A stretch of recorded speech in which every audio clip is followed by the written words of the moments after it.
Assalamualaikum warahmatullahi wabarakatuh. Kembali lagi bersama saya Rahmatul Aini dengan NIM 210421196.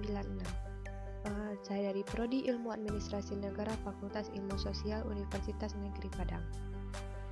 Baiklah, pada pertemuan kali ini saya akan mempresentasikan tugas saya dengan mata kuliah pengantar ilmu pemerintahan dengan judul Teori Kedaulatan. Nah, sebelumnya kita mengetahui apa itu kedaulatan. Kedaulatan ialah kekuasaan yang tertinggi untuk membuat undang-undang dan melaksanakannya dengan semua cara yang tersedia.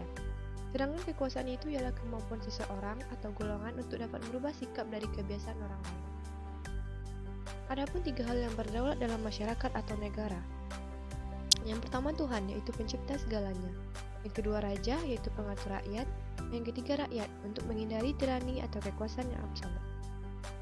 Jenis-jenis kedaulatan. Yang pertama adalah teori kedaulatan Tuhan.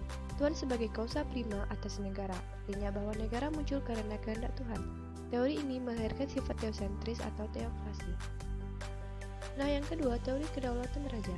Raja memiliki kedaulatan untuk melakukan apapun karena perbuatannya sudah menjadi kehendak Tuhan. Teori ini melahirkan sifat monarkis. Yang ketiga, teori kedaulatan rakyat menyatakan bahwa kekuasaan tertinggi dalam suatu negara berada di tangan rakyat.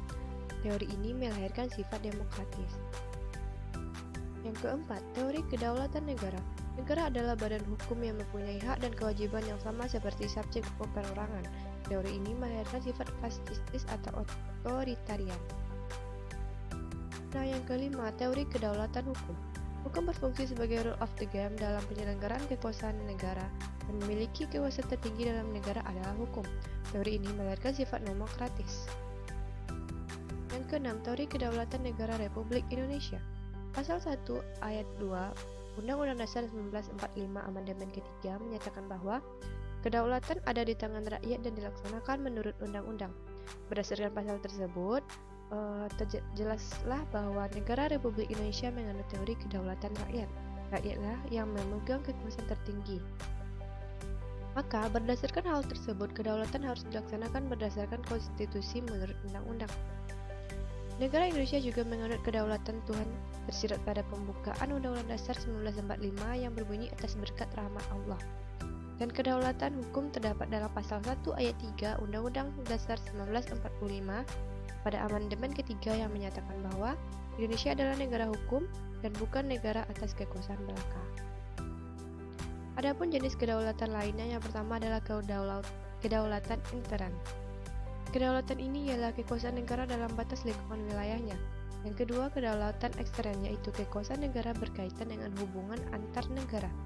Yang ketiga, kedaulatan de facto, kedaulatan yang berdasar pada adanya pelaksanaan kekuasaan secara nyata. Nah, yang keempat, kedaulatan de jure, yaitu kedaulatan yang diakui oleh hukum. Baiklah, sekian hasil presentasi saya.